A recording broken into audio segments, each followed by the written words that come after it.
नमो अरिहंताणम नमो सिद्धाणम नमो आर्याणम नमो वज्रयाणम नमो लोये सभ्य साहुणम। मंगलम भगवान वीरो मंगलम गौतमो गणी मंगलम कुंद कुंदाद्यो जैन धर्मोस्तु मंगलम। सर्वमंगल मांगल्यम सर्व कल्याणकारकम प्रधानम सर्वधर्माणाम जैनम जयतु शासनम। मंगल में मंगल करण बीतराग विज्ञान नमो ताहि जाते भय अरहंतादि महान। करि मंगल करि हो महा ग्रंथ करन को काज जाते मिले समाज सब पावे निज पद राज।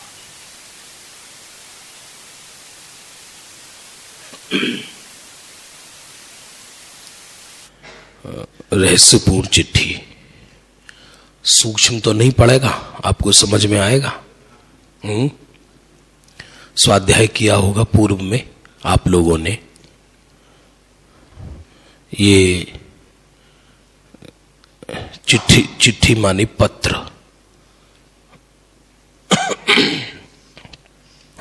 पंडित टोडरमल जी ने ये उत्तर है लिखकर भेजा था। किन लोगों को? मुल्तान नगर, जिस समय मुल्तान नगर पाकिस्तान के अंदर था, उस समय टोडरमल जी ने ये पत्र का उत्तर लिखकर भेजा था। उसका नाम रहस्यपूर्ण चिट्ठी के रूप में प्रसिद्ध हुआ। थोड़ा सा हल्का सा वैल्यू, बहुत ही गहरा पत्र है। गुरुदेव श्री के प्रवचन है इस ग्रंथ पर, इस लेटर पर, अध्यात्म संदेश नाम से। मैंने चुन तो लिया है इसको, मैं इसका पूरा विषय नहीं लूंगा क्योंकि ये 3-4 दिन में पूरा विषय तो संभव है नहीं। बहुत ही गहरा पत्र है और बहुत ही सूक्ष्म पत्र है, मतलब अद्भुत है। ऐसा समझे पत्रों के इतिहास में इससे गहरा पत्र लिखा नहीं गया। इसीलिए इस चिट्ठी का नाम रहस्यपूर्ण चिट्ठी प्रसिद्ध हुआ। गुरुदेव श्री के इस पर प्रवचन तो बहुत बड़े हैं, अपन तो इसका कुछ कुछ अंश पढ़ेंगे। पहले तो क्योंकि इस चिट्ठी का नाम रहस्यपूर्ण चिट्ठी क्यों रखा गया, वो इसलिए रखा गया क्योंकि इसमें इस प्रश्न का उत्तर दिया गया है कि आत्मा का अनुभव प्रत्यक्ष होता है या परोक्ष। क्या प्रश्न है बताइए आप? आत्मा का अनुभव प्रत्यक्ष है या परोक्ष? जैसे ये रुमाल है, हम आपसे पूछे ये रुमाल आपको प्रत्यक्ष है या परोक्ष है? क्या गजब है, आंखों के सामने है फिर भी हम परोक्ष कह रहे हैं। और भगवान यहां से 7 राजू ऊपर बैठे हैं सिद्ध शिला पर, उनको ये रुमाल प्रत्यक्ष है। तो टोडरमल जी के जो अनुयायी थे, उन्होंने टोडरमल जी को पत्र लिखकर ये पूछा कि यह आत्मा का अनुभव जो चौथे गुण स्थान में होता है वो प्रत्यक्ष है या परोक्ष है? तो टोडरमल जी ने ये प्रश्न का उत्तर इस लेटर में लिखकर भेजा। प्रश्न ही बहुत गहरा है, साधारण व्यक्ति ना समझ सके इसको और समझा भी ना सके, इतना गहरा पत्र है। थोड़ा उसका स्वाध्याय चाहिए। मैं इसके कुछ कुछ अंश लेने की कोशिश करूंगा। पहले थोड़ा स्टार्टिंग का लेते हैं।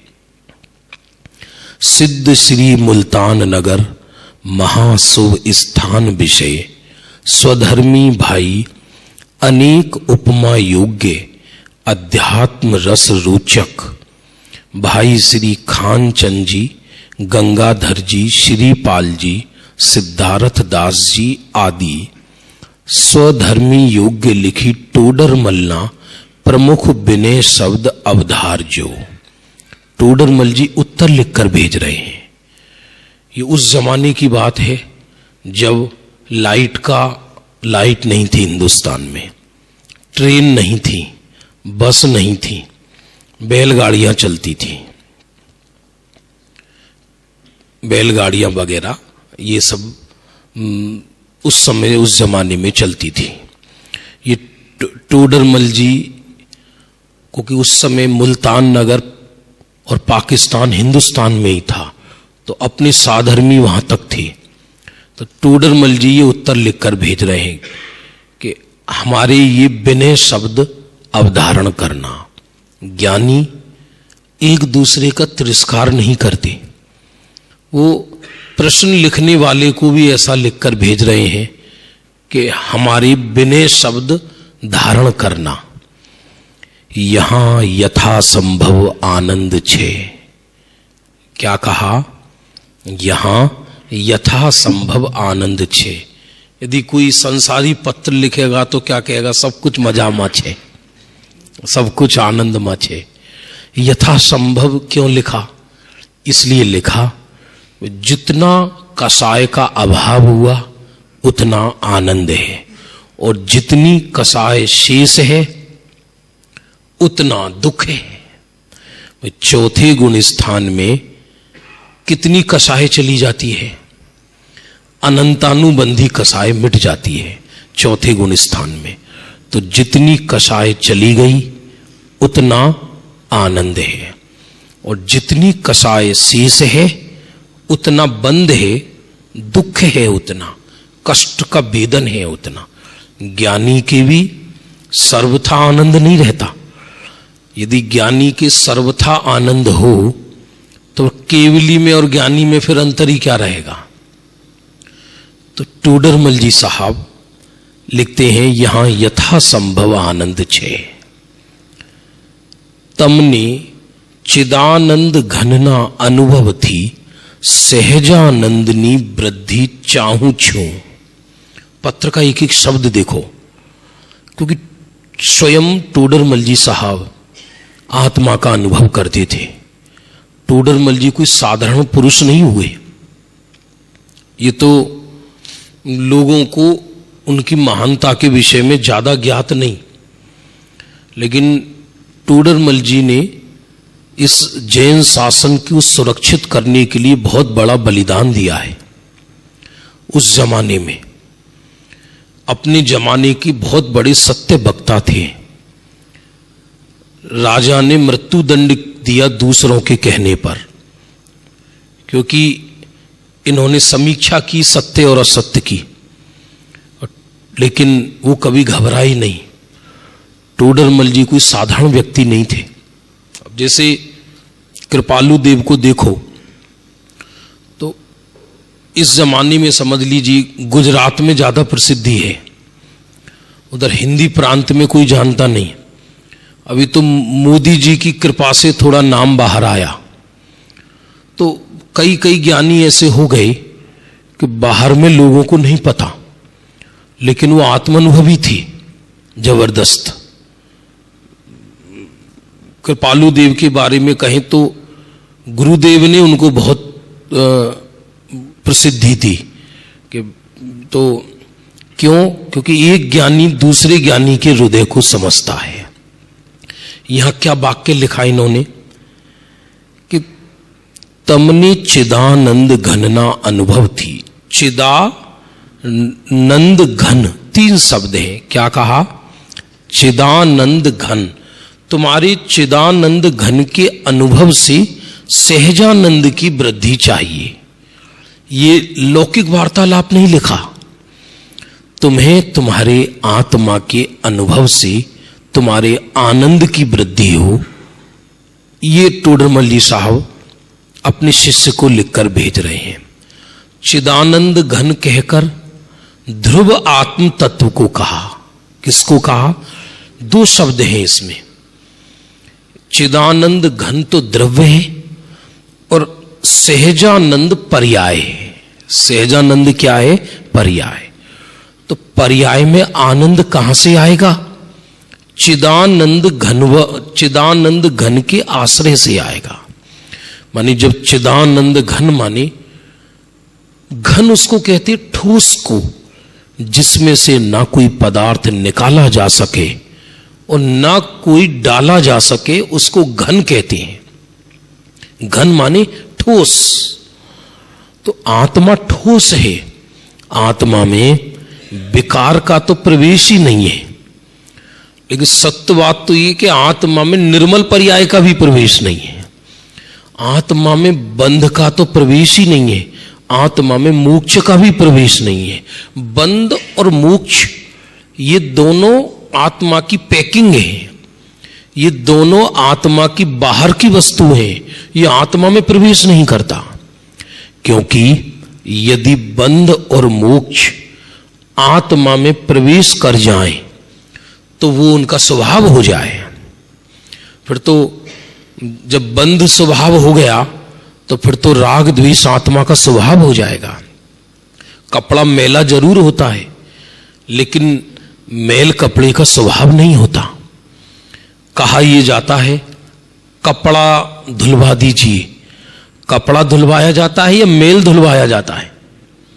और यदि कपड़ा धुलवा दिया जाए तो पहनने योग्य ना बचे। तो कहा यह जाएगा कि आत्मा को शुद्ध करो। आत्मा को शुद्ध नहीं किया जाता, आत्मा को शुद्ध देखा जाता है। शुद्ध आत्मा को शुद्ध देखना, इसका नाम है आत्मा को शुद्ध करना। क्या बोला? आप रिपीट करेंगे इस बात को। शुद्ध आत्मा को शुद्ध देखना, इसका नाम है आत्मा को शुद्ध करना। करना कराना कुछ नहीं है। सोना अशुद्ध नहीं होता। यदि सोना अशुद्ध हो जाए रियल में, तो अशुद्धता तो उसका स्वभाव हो जाएगा। और जो जिसका स्वभाव होता है वह कभी नष्ट नहीं होता। जो जिसका स्वभाव होता है वह कभी नष्ट नहीं होता। तो बंध तो मेरा स्वभाव नहीं है, मोक्ष भी मेरे स्वभाव में नहीं है। ये बाहर की चीज है। आत्मा त्रिकाल एक जैसा बना रहता है। अंतर इतना है कि जो अपने आत्मा का अनुभव करता है उसे मोक्ष होता है, और जो आत्मा का अनुभव नहीं करता उसकी पर्याय में बंध होता है। पर आत्मा तो बंध और मोक्ष दोनों से भिन्न है। समझ में आ रहा है? नींद आ रही है? बहुत गजब का विषय है ये, बहुत अद्भुत विषय है, एकदम समझने लायक। क्योंकि आज तक हमको बंध की महिमा आई है। यहां तो कह रहे मोक्ष की महिमा आए उसको भी आत्मा का अनुभव नहीं होने वाला। समझ में आ रहा है बात? जैसे लोक में एक परंपरा है, यदि किसी पुरुष का अपनी पत्नी से झगड़ा हो जाए और वो ये कहे कि तू डिसीजन कर ले, या तो तू बेटे के साथ रहे या मेरे साथ रहे, तो भारतीय संस्कृति क्या आदेश देती है? यदि किसी स्त्री का अपने पति से झगड़ा हो जाए और उसके एक बेटा है, तो फिर किसके साथ रहेगी? वो रहना एक के साथ है। बेटे के साथ रहेगी या पति के साथ रहेगी? सब बेटा उसका है या नहीं है? तो बेटा उसका है या पति उसका है? पहले तो ये बताओ। स्त्री का बेटा होता है या स्त्री का पति होता है? बहुत समझने लायक बात है ऐसा। क्यों? पति की दृष्टि से बेटे को भी पर कहा है, अन्य कहा है, बेटे को भी पर कहा है। उसी तरह निर्मल पर्याय, सम्यक दर्शन, ज्ञान, चारित्र यद्यपि आत्मा के पुत्र हैं और वो आत्मा के लक्ष्य से हुए हैं, तथापि आत्मा सम्यक दर्शन जितना नहीं है, आत्मा मोक्ष जितना नहीं है, क्योंकि मोक्ष तो अभी नया प्रकट हुआ और मैं अनादि अनंत हूं। जो नया प्रकट हुआ कीमत उसकी है, या जो अनादि अनंत है कीमत उसकी है? जो अनादि अनंत है कीमत उसकी है। इसलिए चिदानंद घन, 3 शब्द लिखा है इसमें, चित आनंद घन। तो चित कहकर कहा कि मैं कैसा हूं? ज्ञान और दर्शन से बना हूं। चित्त में 2 गुण आ जाते हैं, ज्ञान और दर्शन। और आनंद माने अकेला आत्मा में ज्ञान ही ज्ञान है, ऐसा नहीं है। यदि आत्मा में आनंद का पुंज ना हो तो ज्ञान करने का भी क्या प्रयोजन हो? तो मैं चैतन्य तत्व ज्ञान आनंद से बना एक ठोस पदार्थ हूं, ठोस।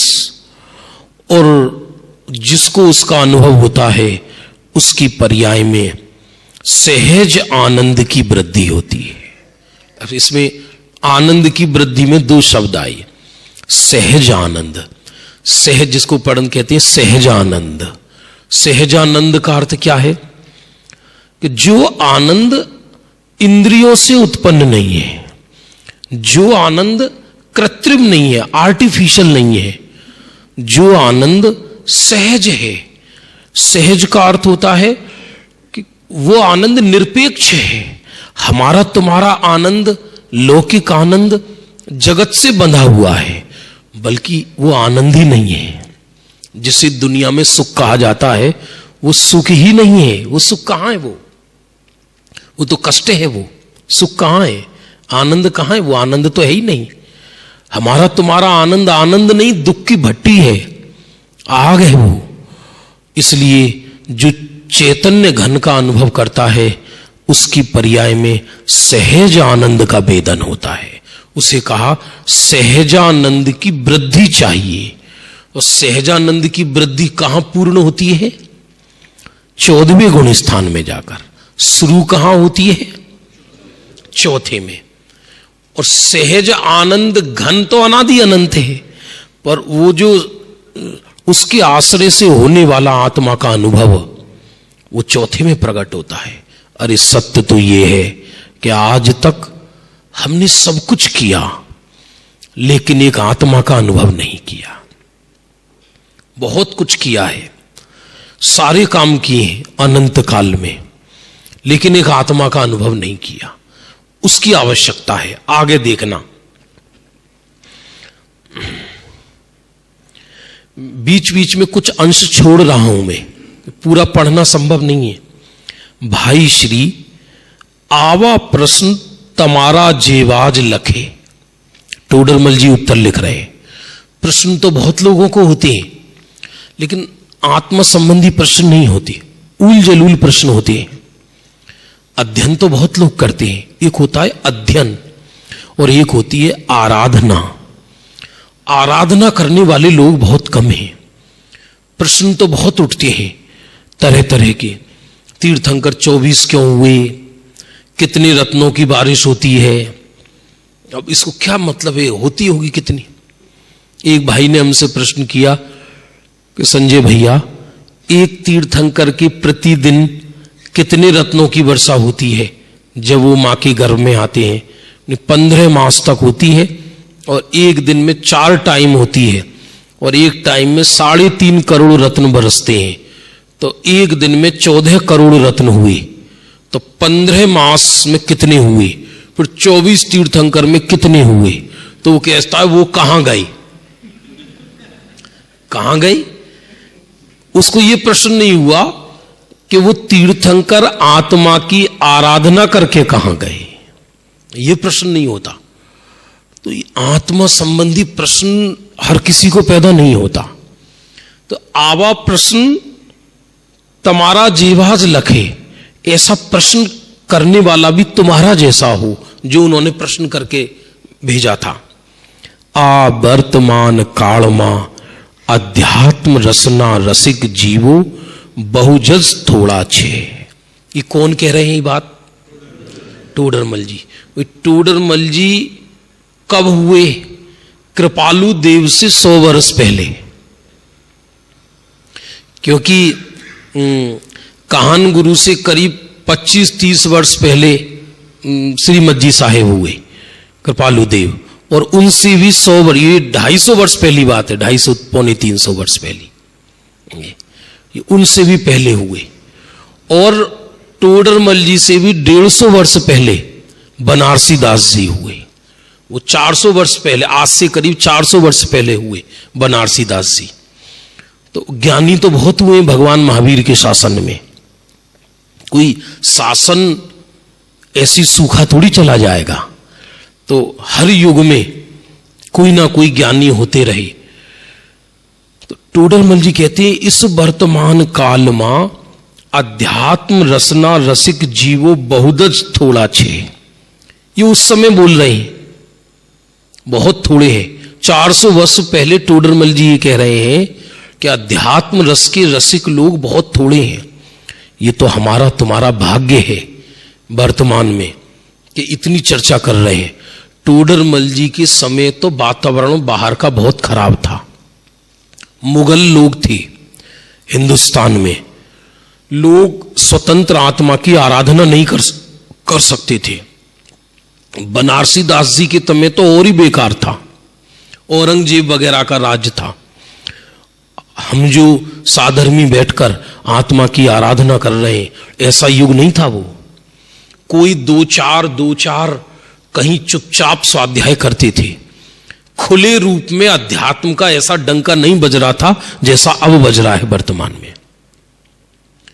कर्णन योग में एक कथन ऐसा भी आता है, वो मैं आपको शेयर करता हूं कि ये जो वर्तमान में पंचम काल चल रहा है, इसमें वर्तमान पंचम काल में 500 वर्ष, प्रत्येक 500 वर्ष में धर्म बढ़ेगा, फिर 500 वर्ष में घटेगा। फिर माने इसका जो नक्शा है वो सीधा ऐसा नहीं होता, ऐसे नहीं गिरता धर्म। 500 बढ़ता है, फिर 500 घटता है, फिर 500 बढ़ता है, लेकिन इतना नहीं बढ़ता जितना पहले बढ़ा था।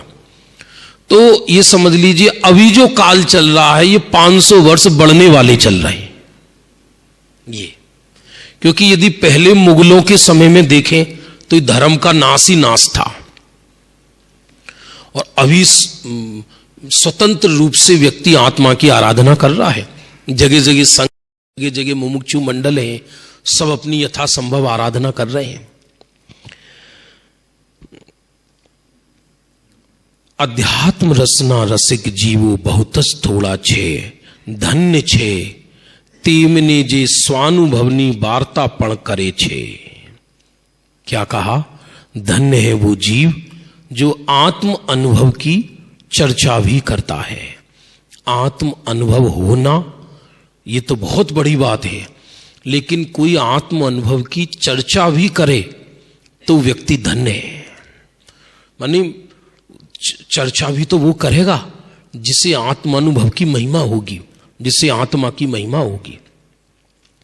आज छोटे छोटे बालक पाठशालाओं में ये चर्चा करते हैं कि मारो स्वभाव ज्ञान छे, हूँ ज्ञान थी जानू छू, मैं ज्ञान से जानता हूँ।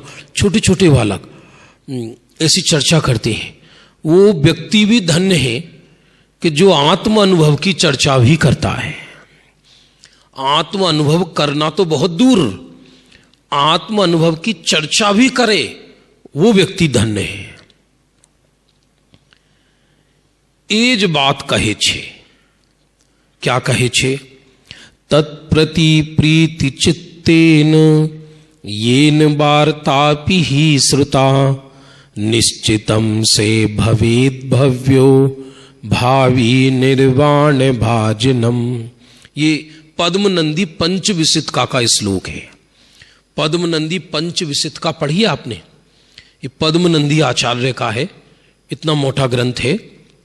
इसमें शतक हैं अलग अलग, वैराग्य शतक, ब्रह्मचर्य शतक, ऐसे ऐसे श्लोक हैं। गुरुदेव श्री के इस पर प्रवचन हैं बहुत अद्भुत, समझने जैसे। तो 23 नंबर का श्लोक है उसमें। उसका अर्थ क्या है? जे जीवे प्रसन्न चित्त थी, आचैतन्य स्वरूप आत्मानी बातज सामड़ी छे। जो जीव प्रसन्न चित्त से आत्मा की बात भी सुनता है। प्रसन्न चित्त का अर्थ क्या है? अब मजबूरी बस सुने वो बात अलग है। अब यहां आ गई साहब, अब सुनना तो पड़ेगा ही। मुमुक्षु हो गई साहब, अब समय तो बिताना ही है जी, अब क्या करें। प्रसंग वश सुन लेना अलग चीज है और प्रसन्नता से सुनना अलग चीज है। भव्य जीव का लक्षण बताया इसमें, कौन भव्य है और कौन अभव्य है, वो लक्षण बताया।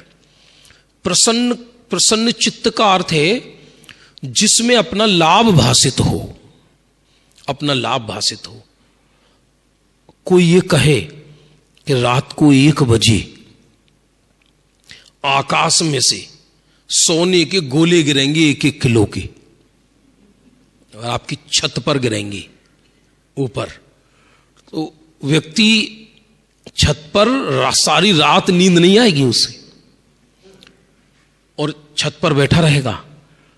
और यदि ये बोला जाए कि रात को 1-1 किलो के पत्थर गिरेंगे, तो वहां जाएगा, उसे सर फूटने का। अभी 1-1 किलो के सोने के गोले गिरने पर भी सर फूटने का डर नहीं है। उसका हम तो कैच कर लेंगे, हम सर पे नहीं गिरने देंगे, क्योंकि उसको उसके प्रति रुचि है। रुचि का सीधा अर्थ क्या है? रुचि, सच्ची रुचि का अर्थ क्या है? जिसके बिना जिया ना जा सके, जिसके बिना जीने की कल्पना असंभव हो, उसे सच्ची रुचि कहते हैं। जिसके बिना ऐसा लगे कि अपना तो जीवन संभव नहीं है इसके बिना, उसको सच्ची रुचि कहते हैं। तो क्या हमारा चित्त, हमारी भावना वर्तमान में ऐसी है क्या कि हमें इस आत्मा के बिना जीना दुश्वार लगे? मुझे आत्मा के सिवा और कुछ चाहिए ही नहीं, मैं इसके बिना रहना मेरा संभव नहीं है। तो ना, हर व्यक्ति की एक हैबिट होती है, आदत होती है। किसी को चाय की आदत पड़ जाए तो वो किसी की अर्थी फूकने जाए तो कहे पहले 1 कप चाय दे दो तब जाऊंगा। उसको उसके बिना चले नहीं, मर जाए वो, उसको ऐसा लगे। उसी तरह जो प्रसन्न चित्त से आत्मा को सुने, इस प्रसन्न चित्त में विशुद्धि लब्धि आ गई। 5 लब्धि होती है, एक 6 उपसम लब्धि, विशुद्धि लब्धि, देशना लब्धि, प्रायोग्य लब्धि, करण लब्धि। तो जिसको आत्मा को ग्रहण करने की शक्ति है वो कहलाती है 6 उपसम लब्धि। और जो आत्मा को ग्रहण करने के लिए तैयार हुआ है, रेडी हुआ है, उसका नाम है विशुद्धि लब्धि। और गुरु के निमित्त से उस आत्मा को समझ ले, उसका नाम है देशना लब्धि। और उस आत्मा को समझने का प्रयोग शुरू कर दे, उसका नाम है प्रायोग्य लब्धि। और आत्मा समझ में आने लगे, उसका नाम है करण लब्धि। सम्यक दर्शन हो जाता है। इसलिए चैतन्य स्वरूप आत्मानी बातज सांभળી છે, તે ભવ્ય પુરુષ ભવિષ્યમાં થનારી મુક્તિનો નિશ્ચયથી પાત્ર થાય છે। जिसने प्रसन्न चित्त से आत्मा की बात भी सुनी, ये मेरी बात है, ये मेरी बात है। किसी की मंच पे प्रशंसा हो रही हो और उसे दुनिया का सबसे बड़ा गिफ्ट, पुरस्कार दिया जा रहा हो राष्ट्रपति के हाथों से, वो सोएगा क्या? उसे नींद आ गई। ना तो व्यक्ति को अपयश में नींद आती है, ना यश में नींद आती है। यदि किसी का अपयश हो रहा हो, उसकी भी रातों की नींद हराम हो जाती है दुनिया में। और जिसका यश हो रहा हो, उसको भी नींद नहीं आती, क्योंकि उसको लगता मेरी बात चल रही है, मेरी बात चल रही है, मेरी बात चल रही है। तो जब चैतन्य की बात चले और अपने आत्मा की बात चले, तो अंदर से ऐसा लगे कि ओहो, ये मेरी बात है, मेरे आत्मा की बात है। उसको प्रसन्न चित्त से सुने। आदमी जितनी मेहनत लौकिक शिक्षा को अंगीकार करने में करता है, उतनी मेहनत यहां करता है क्या? क्योंकि वहां हमें जीवन दिखाई देता है, यहां हमें जीवन दिखाई नहीं देता। वहां हमें लाभ हानि दिखाई देता है, यहां हमें लाभ हानि दिखाई नहीं देता। जब यहां सर्वस्व नजर आए, क्या कहा?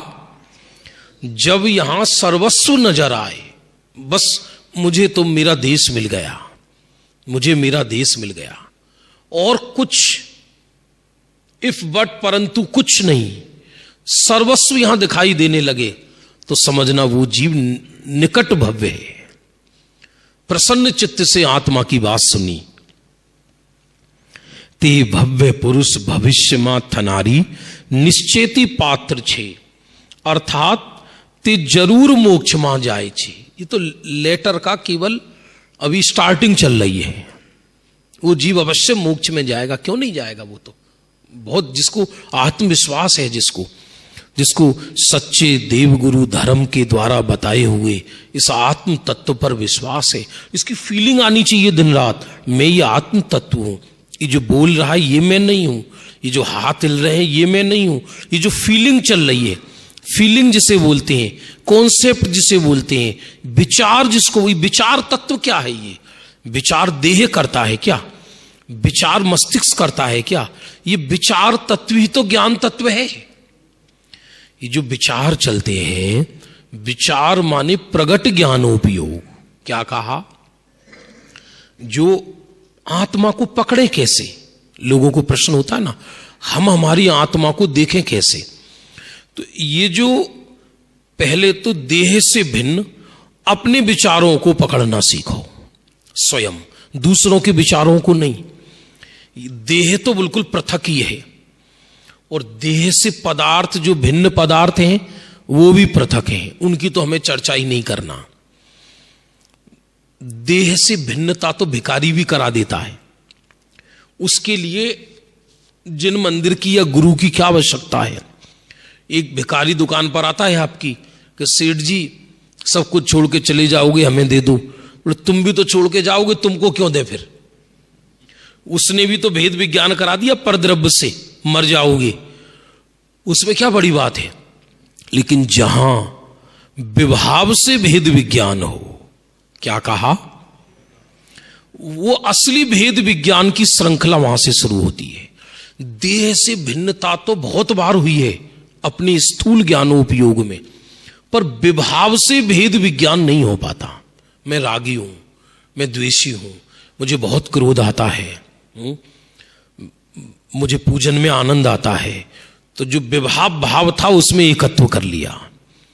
विभावों से भेद विज्ञान नहीं हो पाता है, क्योंकि जो चीज अपने ही आंगने में उत्पन्न हुई हो उसको भिन्न कैसे करे?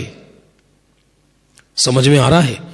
क्योंकि ये राग द्वेष आत्मा की ही संरचना नजर आती है। ये जो बोलने का भाव चल रहा है अभी, मैं इस बोलने के भाव से भिन्न हूं, वो इसी समय ख्याल में आना चाहिए। और आपको जो सुनने का भाव आ रहा है, मैं इस सुनने के भाव से भिन्न ज्ञाता तत्व हूं, इसी समय समझ में आना चाहिए। इसी समय तत्काल मैं संजय कुमार हूं, मैं स्टूडेंट हूं, मैं छात्र हूं, मैं सेठ हूं, ये तो बहुत दूर की बात है। तो अब जब यहां तक आ गए तो पहले तो अपना विकार पकड़ में आया, अब उस विकार की प्रसिद्धि मैं रागी हूं ये कहने वाला राग है या ज्ञान है? फरी थी, क्या बोला? मैं रागी हूं।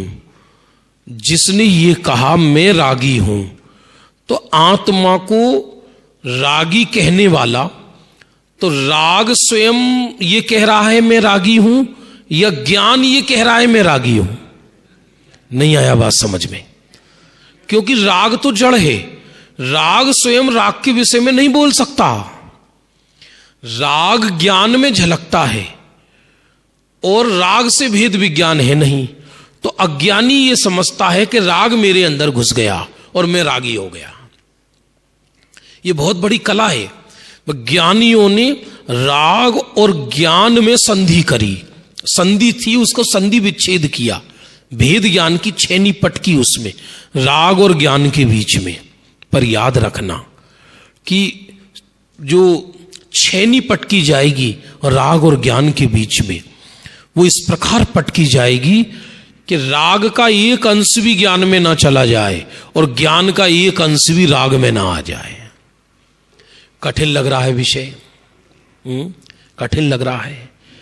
जो अशुद्ध सोने को शुद्ध करते हैं ना, जो सुनार लोगों के अशुद्ध सोना भी आता है, मिक्स सोना भी आता है, तो इनकी जो कूड़ा होता है राख, उस राख को भी बेचते नहीं है ये, फिर उसको दोबारा शोधते हैं कि कुछ अंश कहीं सोने का तो नहीं चला गया। सर्राफों के जो सुनार का काम होता है, उनकी दुकान के बाहर सुबह जब हरिजन लोग झाड़ू लगाते हैं तो सुबह सुबह जल्दी पहुंच जाते हैं, क्योंकि दूसरा ना पहुंच जाए, कहीं सोना ना मिल जाए यहां पर, उसको ढंग से साफ करते हैं उस चीज को। फिर से सुनना, तो बहुत मजेदार बात है कि देह तो मेरे से भिन्न है, ये इस तो पृथक भिन्न है, देह मुझसे भिन्न है, ये भी कौन कह रहा है? विचार। प्रगट विचार कहो या प्रगट उपयोग कहो, एक ही बात है। उपयोग माने ज्ञान, ज्ञान पर्याय कहो, क्षयोपशम कहो, उपयोग कहो, विचार कहो, एकज बात छे, एक ही बात है। तो भेद विज्ञान हम कैसे करें कि सब कुछ जैसा है वैसा ही रहेगा, ये विश्व जैसा है वैसा रहेगा, ये देह जैसा है वैसा रहेगा, इस देह में अमूर्तिक चैतन्य तत्व में विराजमान, मानी जो बोल रहा है ये मैं नहीं, जो होठ हिल रहे हैं ये मैं नहीं हूं, ये जो हाथ हिल रहे हैं ये मैं नहीं हूं, ये जो आपका देह बैठा ये आप नहीं हो। अब इस समय मुझे बोलने का भाव आ रहा है, ये है राग भाव, और आपको सुनने का भाव आ रहा है, ये भी राग भाव है। मैं सुनाऊं, ये भाव आत्मा का स्वभाव नहीं है, ये विभाव है। तो ये विभाव है, इस विभाव का कथन विभाव कर रहा है या ज्ञान कर रहा है? तो मैं रागी हो गया, ये बात स्वयं राग कह रहा है या ज्ञान कह रहा है? ज्ञान कह रहा है, क्योंकि राग तो स्वयं जड़ है। राग राग को नहीं जानता, क्रोध क्रोध को नहीं जानता, बल्कि क्रोध को जानने वाला भी ज्ञान है और राग को जानने वाला भी ज्ञान है। अब क्या बीमारी खड़ी हुई कि जिस स्थान पर देह है उसी स्थान पर आत्मा है, और जिस स्थान पर आत्मा है उसी स्थान में राग है, उसी स्थान में ज्ञान है। ज्ञान में राग झलकता है तो अज्ञानी ये समझता है कि मुझे राग हो गया, मुझे क्या हो गया? राग हो गया।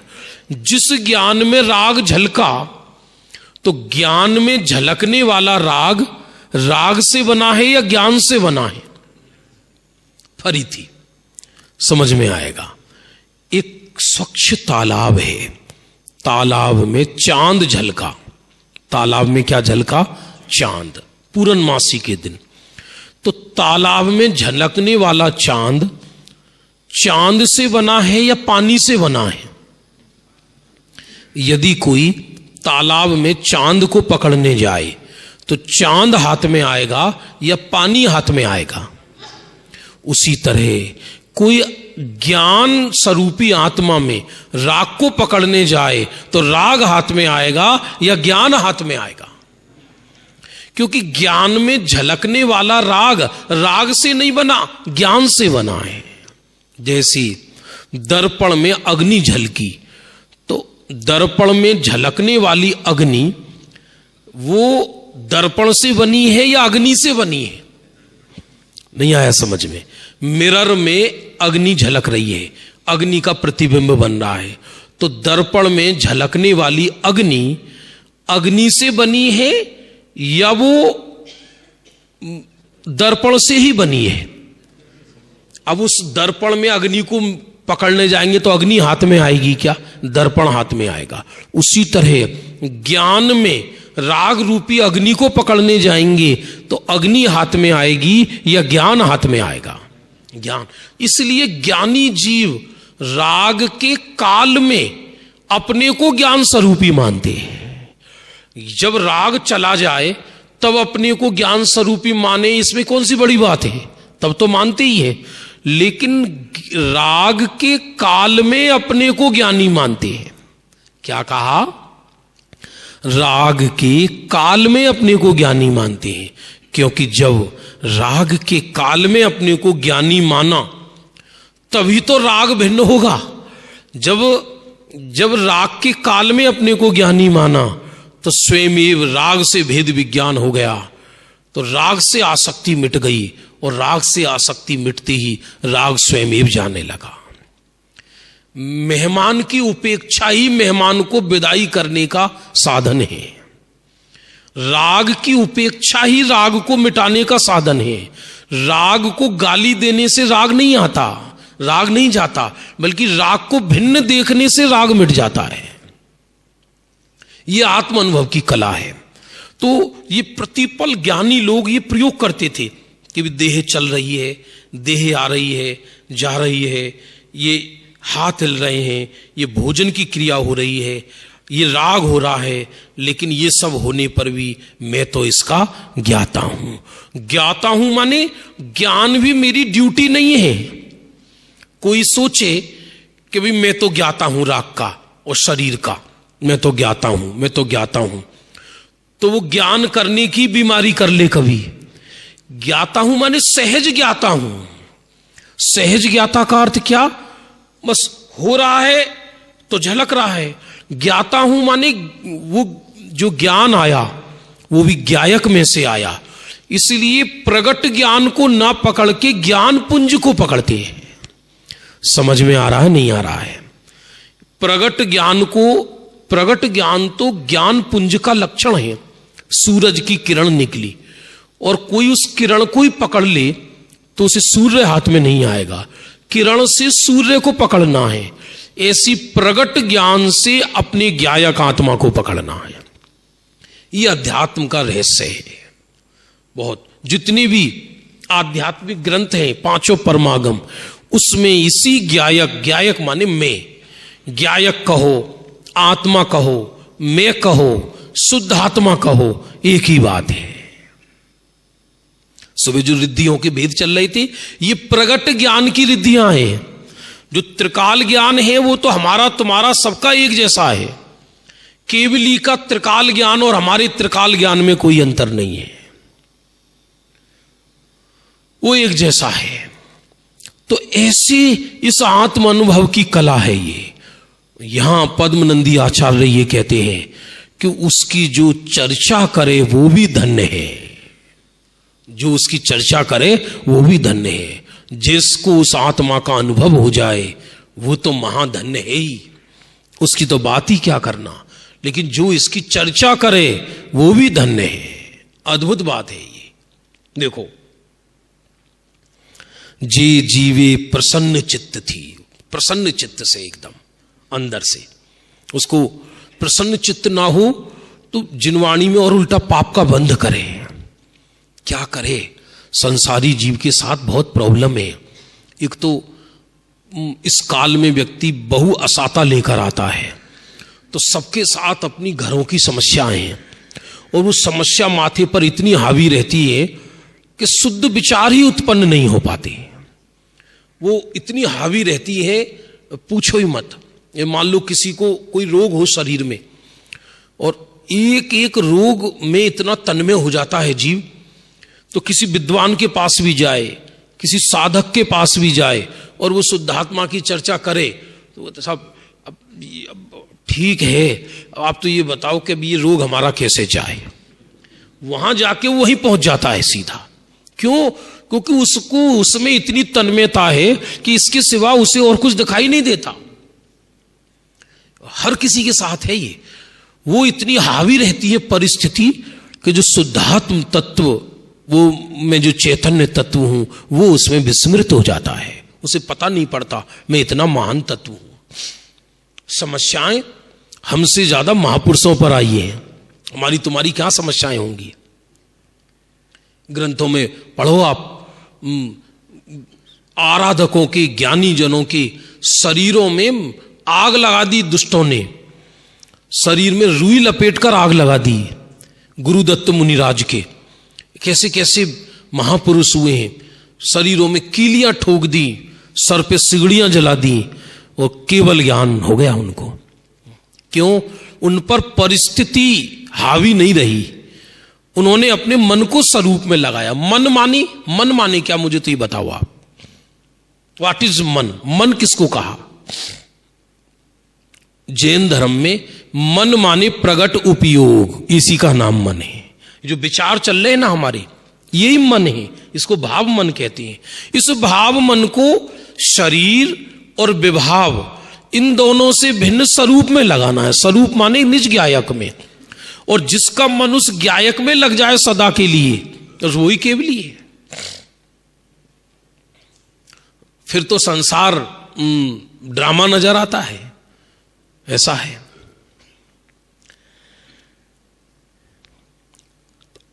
ते जरूर मोक्ष मां जाए छे, वो जरूर मोक्ष में जाता है।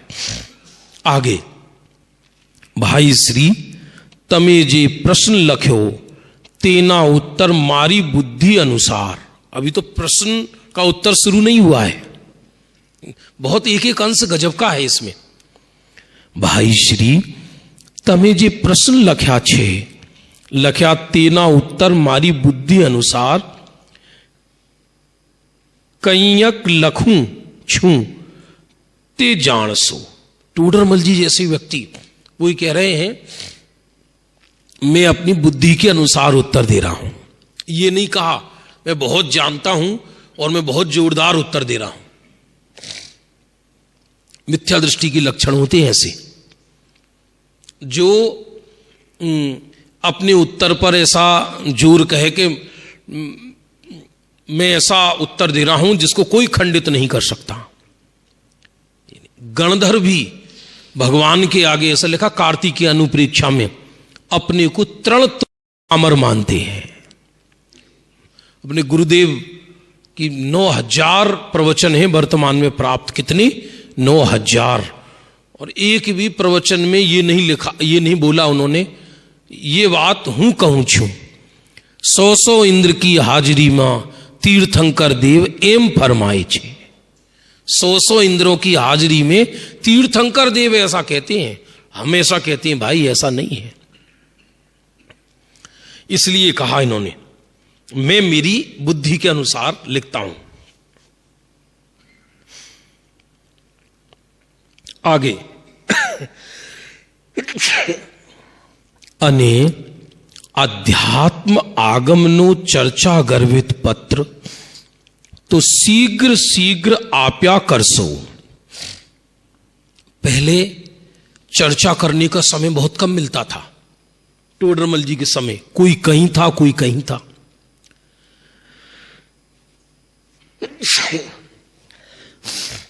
अभी तो ऐसा है कि गाड़ी में बैठे, प्लेन में बैठे व्यक्ति उड़ के आ गया। पहले एक स्थान से दूसरे स्थान पर जाना मुश्किल था, बल्कि ऐसा था एक राज्य दूसरा राज्य, अलग अलग देश थे। वो अलग राज्य था, उसका राजा अलग था, राजस्थान का अलग था, यूपी का अलग था, अलग अलग थे। ये तो पटेल जो हुए, सरदार वल्लभ भाई पटेल, उन्होंने पूरी सारी रियासतों को एक किया बाद में। पहले सब अलग अलग था। पहले यात्रा में व्यक्ति जाता था तो वापस आ जाएगा ये कुछ पता नहीं था। बैंड बाजों से यात्रा होती थी, सम्मेद शिखर जाते थे लोग तो तिलक होती थी, पूरी दुनिया आरती उतारती थी जैसे युद्ध पे लड़ने जा रहे हैं, अब वापस नहीं आएंगे ये। और कई लोग यात्रा करने जाते थे तो रास्ते में ही सुहा हो जाती थी, वापस आना मुश्किल था। उस जमाने की बात है। अभी तो सब एक साथ एकत्रित हो जाते हैं, हजारों लोग सभाओं में। इसलिए पत्र से काम चलता था, और पत्र भी डाक विभाग नहीं था। ये पत्र इस गांव को पहुंचाया जाता था, वो वाला गांव वाला पढ़ के दूसरे गांव पहुंचाता था, फिर वो तीसरे गांव पहुंचाता था, फिर एक पत्र किसी के पास महीनों में जाकर पहुंचता था। अब फिर वो उत्तर लिखें, और उत्तर लिखे फिर जाके 2-4 महीने में वो उत्तर पहुंचे, तो 6 महीने में तो प्रश्न पहुंचे, फिर पहुंच के उसका उत्तर आए, फिर उसको आदमी कैसे पढ़ता होगा। मुश्किल से कहीं ज्ञानियों के वचन प्राप्त होते थे। आज साधन बहुत हैं पर साधना नहीं है। पहले साधन कम थे, और साधना ज्यादा थी। कोई चीज सहज मिल जाए ना तो उसकी वैल्यू नहीं आती, उसको नहीं आती। जिसके घर में कल्प वृक्ष हो वो कल्प वृक्ष का तिरस्कार करता है, उसे मालूम नहीं पड़ता अरे बहुत मुश्किल से मिले हैं संयोग, देव गुरु धर्म सत्य बात बहुत मुश्किल से मिली है। काने पढ़नो दुर्लभ छे, कान में पढ़ना दुर्लभ है, ऐसी बातें। अनंत काल का पुण्य फटकर आए तब कहीं श्री गुरु की बारी कान में सुनने को मिलती है। अनंत काल का पुण्य फटकर आए तब कहीं सत्य बात कान में सुनने को मिलती है, वरना सत्य का श्रवण दुर्लभ है। ऐसा लिखा आत्मानुशासन में, सत्य वक्ता दुर्लभ है। तो सत्य वक्ता भी मिल जाए तो उनका नियोग बोलने का हो जाए ये दुर्लभ है। वो बोलने भी लगे तो इसको सत्य सुनना दुर्लभ है, इसको समय ना मिले। एक कैदी था, कैदी, और राजा की जेल में था। आज राजा का जन्म दिवस था तो उसका मन हुआ चलो कैदियों को आजाद कर देते हैं आज। तो बहुत बड़ी कैद थी, बहुत गोल चक्कर की, बहुत ऊंची, और उसमें एक दरवाजा था। तो एक कैदी की आंख पर पट्टी बांधी गई और कहा हम तुझे मुक्त करते हैं, दरवाजे में से तुम निकल जाना। तो सब मैं कैसे निकलूंगा कि दीवार में दरवाजा है, आप दीवार को छूते हुए छूते हुए छूते हुए जैसे ही दरवाजा आए निकल जाना। ठीक है, आज बड़ा प्रसन्न था वो, मैं आज मुक्त होने वाला हूं, मैं आज मुक्त होने वाला हूं। उसकी आंख पर पट्टी बांधी और वो चला, लेकिन जैसे ही दरवाजा आया इसके सर में खुजली हो गई और इसने ऐसे किया और ऐसा ऐसा करके निकल गया आगे और दरवाजा निकल गया। ऐसे ही अनंत काल का पुण्य फटे और सत्य श्रवण का अवसर भी मिले तो बाहर का कोई उदय, बाहर की कोई परिस्थिति ऐसी खड़ी हो जाती है कि वो अवसर निकल जाता है। ऐसा ही हुआ है अनंत कालों में। सब कुछ कार्य किया, अरे सच्चे देव गुरु धर्म नहीं मिलते, अनंत जन्म निकल गए माथा फोड़ते फोड़ते, बहुत मुश्किल है। भाई श्री ये तमे जे प्रश्न लख्या तेना उत्तर मारी बुद्धि अनुसार कैयक लखू छू ते जानसु। अब आगे बहुत बड़ी मर्म की बात कह रहे हैं। अने अध्यात्म आगम नो चर्चा गर्भित पत्र तो शीघ्र शीघ्र आप्या करसो। दो शब्द दिए इसमें, अध्यात्म आगम नो चर्चा गर्भित पत्र, दो शब्द हैं अध्यात्म और आगम। क्या कहा? मिलकर बोलो, क्या कहा? आप सब मुमुक्षु जीव हैं, ये दोनों का मर्म समझो। ये अध्यात्म किसे कहते हैं और आगम किसे कहते हैं? आगम भी भगवान की वाणी है और अध्यात्म भी आगम भगवान की वाणी है। भगवान की वाणी में दो तरह की चर्चाएं हैं। एक तो आगम माने जिसे अपन कहेंगे ट्रुथ, यूनिवर्सल ट्रुथ, जैसे मेरू पर्वत 1,00,000 योजन है, ये भी आगम वाक्य है। आगम वाक्य माने आप्त का वचन, जिनवाणी का वचन जो भगवान ने कहा। जीव अनंत है, ये भी भगवान का वचन है। 6 द्रव्य हैं, ये भी भगवान का वचन है। नीचे नरक है, ऊपर स्वर्ग है, बीच में मध्य लोक है, ऊपर सिद्ध शिला है, ये भी भगवान का वचन है। ये सब क्या है? आगम। क्या है? आगम। मैं शरीर से, मैं एक जीव द्रव्य हूं, उसमें भी मैं जीव तत्व हूं, और मैं शरीर और राग से भिन्न उस आत्मा का अनुभव कैसे करूं? यह है अध्यात्म। ये क्या है? अध्यात्म। अब दो बातें हैं कि बिना आगम के अध्यात्म कल्पना है और बिना अध्यात्म के आगम निष्फल है। दोनों बात समझना। क्या कहा? इसलिए अध्यात्म को फल कहा और आगम को उसका मूल कहा, फाउंडेशन कहा उसका। यदि किसी को अध्यात्म का ज्ञान तो है लेकिन आगम का ज्ञान नहीं है तो उसका अध्यात्म परिपक्व नहीं हो सकता। उसमें कहीं ना कहीं यथार्थता नहीं होगी। और किसी का आगम का ज्ञान तो बहुत है लेकिन अध्यात्म का ज्ञान नहीं है, तो वो केवल आगम को पुस्तकों की तरह ढो रहा है, वो मुक्ति का पात्र नहीं बनेगा। मैं इसकी दोनों के एग्जाम्पल बता रहा हूं आपको, आगम का भी और अध्यात्म का भी, और फिर इसमें से सार निकालना आप लोग कि जीव में जो राग द्वेष होते हैं, विभाव होते हैं, तो राग किसकी पर्याय है? राग, मेरे अंदर जो राग हुआ वो किसकी पर्याय है बताओ? मतलब जीव की पर्याय है या जड़ की पर्याय है? पक्की बात है? किसकी? बोलो, जल्दी बोलो। जीव की पर्याय है। लेकिन अध्यात्म में इसे पुद्गल की पर्याय कहा है। नहीं आ रहा भैया? समझ में आ रहा है? सुनाम छे मिहिर भाई, पहली बार देख रहा हूं मैं आपको, मैं तो कई बार आया हूं, माने फिर से समझना। राग द्वेष किसकी पर्याय है? जीव की पर्याय है। मेरी गलती से, मेरे अज्ञान में स्वयं पैदा हुए। लेकिन कुंद कुंद प्रभु ने समय सार में उस राग को ये कहा कि ये तो पुद्गल छे और ये पुद्गल की पर्याय है, पुद्गल के हैं।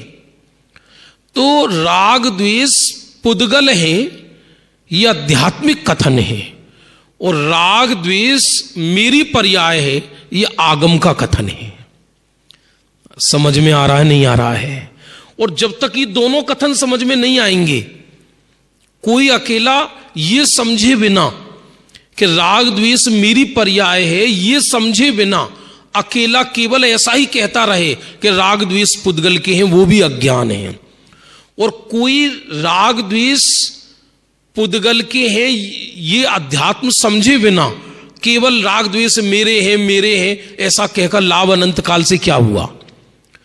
तो कोई प्रश्न है कि राग द्वेष को पुद्गल का क्यों कहा? इसलिए कहा कि वो जीव का नंबर 1 स्वभाव नहीं है। क्या कहा? नंबर 1 स्वभाव नहीं है। नंबर 2, जब जब राग पैदा होता है तब तब अज्ञानी का लक्ष्य पुद्गल पर होता है। किस पर होता है? 2 विवक्षा। और तीसरी विवक्षा ये कि जब जब राग होता है तब तब नियम से कर्म का उदय होता है, और कर्म पुद्गल है। किसका उदय होता है? कर्म का। शरीर में रक्त विकृत हो जाए, खून है वो विकृत हो जाए, तो जो विकृत रक्त है, जो पस पड़ गया शरीर में और पस बाहर निकला, तो मेरा प्रश्न है कि पस शरीर का है या शरीर का है? क्या रक्त, वो बिगड़ा रक्त, गंदा रक्त शरीर का है या बाहर की विकृति है? वो देखेंगे तो यही कहा जाएगा सब शरीर में से आया, लेकिन वो शरीर का स्वभाव नहीं है। कोई गंदी चीज खाई उससे बनी है। उसी तरह भले ही राग आत्मा में पैदा हुआ हो, लेकिन आत्मा उसका कर्ता नहीं है। वो पुद्गल पर लक्ष्य किया, पुद्गल का था। दूसरा, जैसे पुद्गल जड़ है वैसी राग भी जड़ है, इसलिए राग को पुद्गल का कहा, भेद विज्ञान कराने के लिए। समझ में आ रहा है? नहीं आ रहा? अब कोई सर्वथा ही राग को जड़ जैसा मान ले और अपनी गलती स्वीकार ही ना करे और कहे कि राग तो जड़ है, राग तो पुद्गल है। तो राग जब जड़ है, पुद्गल है, तो फिर राग का तुम अभाव भी क्यों कर रहे हो? तो पहले ये स्वीकार करेगा कि राग मुझ में मेरी गलती से हुआ, ये तो कहलाया आगम। फिर ये स्वीकार करेगा कि राग मेरे स्वभाव में नहीं, राग तो पर है, पर के लक्ष्य से हुआ है, जड़ के लक्ष्य से हुआ है, जड़ है, ये अध्यात्म है। इसलिए आगम को स्वीकार करते हुए अध्यात्म का प्रयोग ज्ञानी करते हैं। आगम को स्वीकार करते हुए अध्यात्म का प्रयोग ज्ञानी करते हैं। इसलिए टोडरमल जी साहब ने यह कहा कि अध्यात्म आगमनो चर्चा गर्भित पत्र तो शीघ्र शीघ्र आप्या करसो।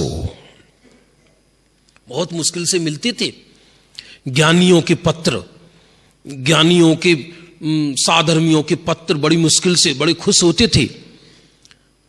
आपका पुत्र पुत्री हजारों किलोमीटर दूर हो और उसका पत्र आए तो कैसा लगता है। आज के जमाने में तो मोबाइल हो गई, अमेरिका से भी आदमी भारत में यूं इस साधारण बात करता रहता है। और पहले जमाने में एसटीडियां हुआ करती थी, 10 साल पहले की बात है, ज्यादा पुरानी नहीं, 8-10 साल पहले। तो हर घर में फोन नहीं होता था, पड़ोस में साहब तुम्हारी बेटी का फोन आ रहा है, आपको ऐसे भाग कर जाते थे, लाइन में खड़े रहते थे, एसटीडी पर जाकर खड़ा रहता था व्यक्ति, फोन आया है साहब, उनका फोन आया है साहब, अच्छा साहब फोन आया है, फोन आया है, मने ऐसा लगता था कि जैसे कोई सरवार सिद्धि से दूत आया है। और अब तो साधारण चीज है, रिक्शा वाला भी अमेरिका में बात करता है 1 सेकंड में। तो पत्र आता था ज्ञानियों का, ऐसा लगता था कि मानो विदेह क्षेत्र से कोई मुक्ति का समाचार आया है, ऐसा लगता था। ये पत्री सहारा थे। और उस जमाने की बात है जिस समय कागज नहीं था ढंग से, स्याही से लिखा जाता था बड़ी मुश्किल से, पहरा नहीं छोड़ा जाता था, हाशिया बोलते ना, अभी एक पेज होता है तो पूरे पेज में साइड में लाइन बची रहती है, उस जमाने में लाइन नहीं छोड़ी जाती थी, जिसे हाशिया बोलते हैं। हाँ, इधर से छोड़ते हैं, पूरा लिखते थे पूरा, और पहरा चेंज नहीं करते थे, फुल स्टॉप नहीं लगाते थे, क्योंकि एक शब्द क्यों बेकार करना फुल स्टॉप लगाकर, एक अक्षर बहुत मुश्किल से भेजते थे। लिफाफे नहीं थे, तब जाकर कैसे कागज में बांध बूंद के उस लेटर को देते होंगे, ये जमाना था। वो तो हमारा तुम्हारा भाग्य है कि ज्ञानियों के पत्र बच गए, ज्ञानियों के पत्र बच गए, वरना तो ऐसा युग भी आया है पूर्व में कि देश में क्या, इस आर्यखंड में कली काल में काल के बस बहुत उत्पाद हुए हैं, बहुत आग लगी है चारों तरफ। तो जैन ग्रंथों को 50-50 वर्ष तक लगातार जलाया गया, ग्रंथों को जलाया गया, प्रतिमाओं को तोड़ा गया, ध्वस्त कर दिए, निकाल के ग्रंथों को जलाया, कितने ग्रंथ तो जलकर राख हो गए। लेकिन हमारे भाग्य से पंच परमागम बच गए, ज्ञानियों की बात बच गई। तो आज अपन, और जितना बच गया उतना मोक्ष जाने के लिए पर्याप्त है, जितना बच गया। इसकी कितनी महिमा, एक मंदिर मिट जाए उसकी चिंता नहीं, मंदिर मिट गया तो दूसरा बन सकता है, स्वाध्याय भवन मिट जाए तो दूसरा बन सकता है, लेकिन एक गाथा मूल से मिट जाए तो दोबारा लिखने वाला कहां से आएगा। ज्ञानियों के वचन मिट जाएं तो दोबारा उस ज्ञानी तो चले गए, अब वो ना तो ज्ञानी आ सकते, उस ज्ञानी के वचन को कौन बना देगा दोबारा। इसी सच पूछा जाए, ज्ञानी के वचन इस कली काल में मंदिर से कम नहीं है। आचार्यों के वचन बहुत बड़ी बात है, साधारण बात नहीं है। ये बहुत जब लिखा होगा बड़ा, उस युग में लिखा है जहां करोड़ों प्रतिकूलताएं थी, करोड़ों प्रतिकूलताएं, ऐसी गजब की बात है। इसलिए आगम अध्यात्म आगम नो चर्चा गर्भित पत्र तो शीघ्र शीघ्र आप्या करसो, मेड़ाप तो कदी थवो हसे त्यारे थसे। मिलना तो मुश्किल है, होगा तो होगा, हो सकता है नहीं भी हो। कभी ऐसा भी युग था उस जमाने में कि एक शिष्य कभी अपने गुरु के दर्शन नहीं कर पाता था जीवन भर, एकलव्य की तरह मिलना नहीं होता था। टोडरमल जी के भगत मिलते नहीं थे उनसे, क्योंकि वो टोडरमल जी थे जयपुर में और ये थे पाकिस्तान में, मुल्तान नगर में। इतनी दूर से कहां से आना, पैसा नहीं था ज्यादा लोगों के पास, घर गृहस्थी मुश्किल से चलती थी, अन्य सब लोग मुगलों का शासन चलता था, लोग डर कर रहते थे, जब रेलों के साधन नहीं थे, हवाई जहाज नहीं थे, तो कैसे दर्शन करे, कैसे मिले, कैसे मिलना हो, कैसे ना मिलना हो। बेटियों का ब्याह हो जाए, बेटी परदेश चली गई, ब्याह हो जाए तो कभी कभी तो प्रसूति में मर जाती थी, माँ बाप को 2-2, 3-3 महीने बाद पता पड़ती थी हमारी बेटी नहीं रही। ऐसा युग था उस जमाने में, तो वो जा नहीं पाते थे, बस रो के ही सब्र कर लेते थे, ऐसा युग था। बोले मिलना तो जब होगा तब होगा, जरूरी नहीं है मिलना हो या नहीं हो, जरूरी नहीं है मिलना हो या नहीं हो। सोगानी जी हुए, वो 30 रुपया उधार लेकर सोनगढ़ गए गुरुदेव श्री का प्रवचन सुनने, क्योंकि वो अजमेर में रहते थे। मैं 3 वर्ष अजमेर में रहा हूं पहले, तो उनको आत्मधर्म निकलता था उस जमाने में। तो उस आत्मधर्म में ये लिखा आया कि आवश्यक 6 नहीं, आवश्यक तो 1 है।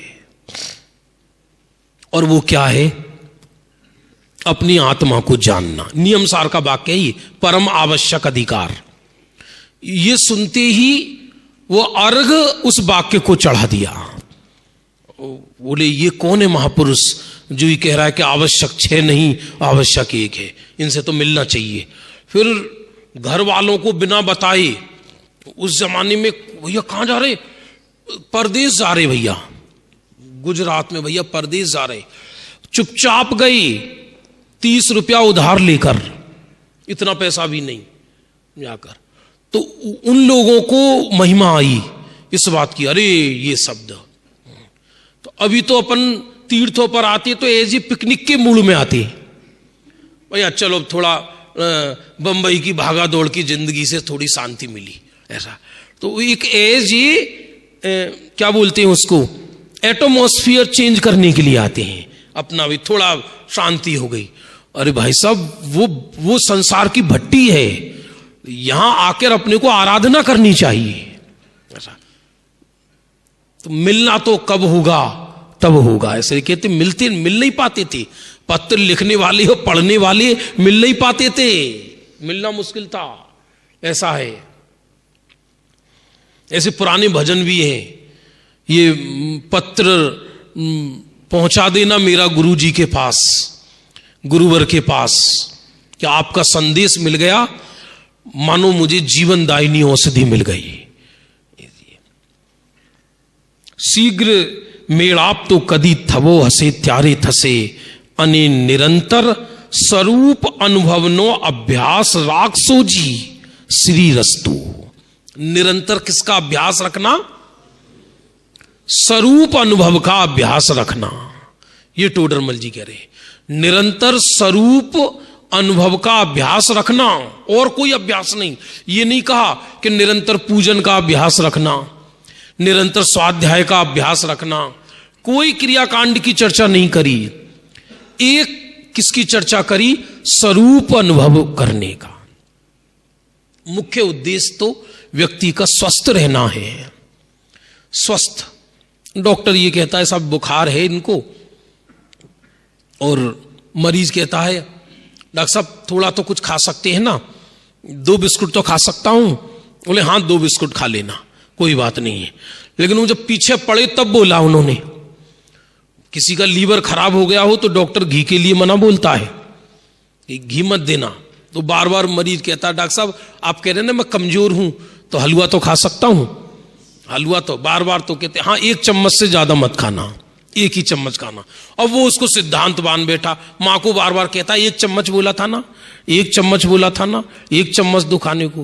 बोले 1 चम्मच वो तेरी मौत है, वो तेरा वो परहेज है, वो औषधि नहीं है। तो बाकी सब क्रियाएं, बाकी सब आवश्यक मौत है वास्तव में देखा जाए तो। जीवन तो एक ही है, वो क्या है? स्वरूप अनुभव। अब स्वरूप अनुभव ना करें तो क्या करें? तो फिर श्री गुरु ये कहते हैं कि भैया स्वरूप अनुभव की चर्चा ही करते रहना। स्वरूप अनुभव जिन्होंने कर लिया, ऐसे ज्ञानियों के चरणों में रहना, जिनेश्वर के चरणों में रहना, भक्ति आदि करते रहना। वो मजबूरीवश कहना पड़ा उनको, वास्तव में तो ये कहते कि एक स्वरूप अनुभव का अभ्यास रखना। स्वरूप अनुभव माने आत्मा के अनुभव का अभ्यास रखना। अब इसमें पत्र अब शुरू होगा वास्तव में तो, अब तो समय था ही गया। देखो लिखा इसमें, अने निरंतर स्वरूप अनुभव नो अभ्यास रख जो जी श्री रस्तु। अब पत्र शुरू होगा कि वो आत्मा का अनुभव कैसे होता है, प्रत्यक्ष होता है या परोक्ष होता है, और ज्ञानी जन शुभ अशुभ भाव में रहते हुए भी आत्मा का अनुभव कैसे करते हैं। शुभ अशुभ भाव की सत्ता होने पर भी ज्ञानी को निर्जरा कैसे होती है, ऐसे अद्भुत प्रश्न है। एक एक पहरा में एक एक आगम है इस पत्र के। इतिहास का सर्वोत्कृष्ट पत्र है ये, आप पढ़े तो इतनी सूक्ष्मता है इसके अंदर, इस पत्र के अंदर। अभी समय हो गया, किसी को कोई प्रश्न हो इस विषय संबंधी या अन्य आगम संबंधी तो हम देने की कोशिश करेंगे, अन्यथा अभी बस विजय भाई, बस चलो।